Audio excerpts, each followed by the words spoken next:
మంత్రి నియోజకవర్గంలో పుట్ట మదన్న గారి ఆధ్వర్యంలో నిర్వహిస్తున్నటువంటి ఈ నిరసన కార్యక్రమానికి విచ్చేసినటువంటి బీఆర్ఎస్ పార్టీ కుటుంబ సభ్యులందరికీ కూడా పేరుపైన హృదయపూర్వక నమస్కారాలు. అలాగే మీడియా మిత్రులందరికీ కూడా హృదయపూర్వక నమస్కారాలు తెలియజేస్తా ఉన్నాను. మరి కళ్యాణ లక్ష్మి పథకం అంటే తెలంగాణలో పేదింటి ఆడబిడ్డ ఆత్మ గౌరవానికి మరి ఆర్థిక భరోసాకు నిలువెత్తు నిదర్శనం అనే విషయాన్ని మనందరం కూడా గుర్తు చేసుకోవాలి ఒకసారి. ఎందుకంటే మేనిఫెస్టోలో లేదు. తెలంగాణ రాష్ట్రం ఏర్పడినప్పుడు కళ్యాణ లక్ష్మి పథకం మేనిఫెస్టోలో కేసీఆర్ గారు ప్రకటించలేదు. కానీ ఒకసారి తెలంగాణ ఉద్యమంలో పాదయాత్ర చేస్తూ మరి లంబడి తండాకు వెళ్ళినప్పుడు అక్కడ ఒక పేదింటి ఆడబిడ్డ పెళ్లి కోసం వాళ్ళ నాయన దాచిపెట్టుకున్నటువంటి 60,000 రూపాయలు ఇల్లు కాలిపోయి మరి ఆ డబ్బులు కాలిపోతే మరి ఆ తండ్రి ఆవేదన నుండి పుట్టిందే మరి ఒక మనసున్న నాయకుడు మా అధినేత కేసీఆర్ గారు. కాబట్టి మరి అలాంటి బాధ ఎలాంటి తండ్రి కూడా, ఏ పేదింటి తండ్రి కూడా అనుభవించొద్దు.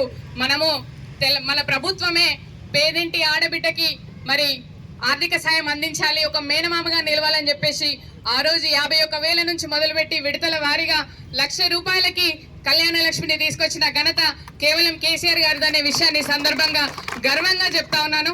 ఎందుకంటే ఆ 1,00,000 రూపాయలు మనము పేదింటి ఆడబిడ్డలకు పెళ్ళైన వెంటనే విడుదల చేస్తే మరి కాంగ్రెస్ ప్రభుత్వం వచ్చిన తర్వాత మరి పక్కన ఉన్న నియోజకవర్గం రామగుండంలో మకాన్ సింగ్ గారు ఇస్తున్నప్పుడు చెక్కులు ఇస్తున్నప్పుడు బిడ్డను ఎత్తుకొని వచ్చిన సందర్భాన్ని కూడా మనం చూసినాం. అంటే పెళ్ళయి బిడ్డలు పుట్టి మన బిడ్డలకి సంవత్సరం వయసు వచ్చేదాకా కూడా ఇవ్వలేదు. మరి అట్లా జాప్యం చేయడమే కాకుండా ఈ రోజు ఏకంగా మరి 1,00,000 రూపాయలతో పాటు వాళ్ళు తులం బంగారం ఇస్తానన్నారు. ఎన్నికల హామీలో ఎన్నికలకు ముందు ఇదే మేనిఫెస్టో చైర్మన్ మన మంత్రి కర్మగాలి మన ఎమ్మెల్యే శ్రీధర్ బాబు రాసినటువంటి మేనిఫెస్టోలో 1,00,000 రూపాయలతో పాటు తులం బంగారం అన్నాడు. మరి తులం బంగారం ఎట్లాగో ఎగ్గొట్టిండు. ఈ రోజు మళ్ళీ 1,00,000 రూపాయలను కూడా ఎగ్గొట్టే ప్రయత్నం జరుగుతూ ఉన్నది.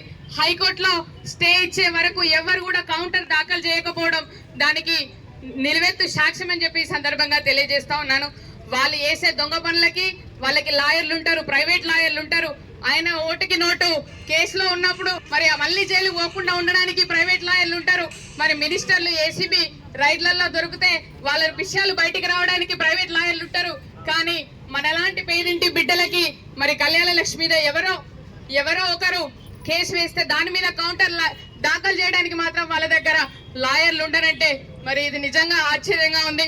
ఎన్నికల సమయంలో మాటలు మాత్రం కోటలు దాటినాయి, మరి చేతులు మాత్రం గడప దాటలేదు. ఆయన చదువుకున్నాడు కాబట్టి ఇంగ్లీష్ లో చెప్పాలంటే ఆల్ టాక్స్ నో యాక్షన్ ఇక్కడ కనబడుతుంది. ఎలాంటి యాక్షన్ లేదు.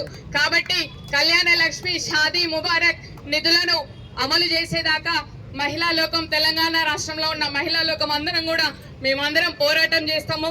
తప్పకుండా మీరు నిధులు విడుదల చేసేదాకా మరి సెక్రటేరియట్ అయితే ఏంది, రేవంత్ రెడ్డి ప్యాలెస్ దాకానైతే ఏంది, మేమందరం కూడా రావడానికి సిద్ధంగా ఉన్నామని చెప్పి సందర్భంగా హెచ్చరిస్తా ఉన్నాము. కేవలం మొన్న వరంగల్ సభలో అబద్ధాలు చెప్తా ఉంటే మహిళలు 1,000 రూపాయలు 500 గ్యాస్ వస్తా ఉంది అంటే పక్కనున్న మహిళలు వెంటనే మాట్లాడుతూ ఉన్నారు. 500కి ఎక్కడ 1,000 రూపాయలకు వస్తా ఉన్నది, 1,050 రూపాయలు అని చెప్తాది పక్క నుంచి ఒక మహిళ. మరి ఎంత ఘోరంగా మరి బహిరంగంగా అబద్ధాలు ఆడుతున్నాడు కాంగ్రెస్ పార్టీ, రేవంత్ రెడ్డి సీఎం అని చెప్పేసి ఈ సందర్భంగా ప్రజలందరూ గ్రహించాలని చెప్పి సందర్భంగా మరొకసారి తెలియజేస్తా ఉన్నాను. కళ్యాణ లక్ష్మి షాదీ ముబారక్ నిధులు వెంటనే విడుదల చేయాలని ఈ సందర్భంగా మంత్రి నియోజకవర్గం నుండి మేము డిమాండ్ చేస్తా ఉన్నాము. మరి నాకు ఈ అవకాశాన్ని ఇచ్చిన ప్రతి ఒక్కరికి పేరు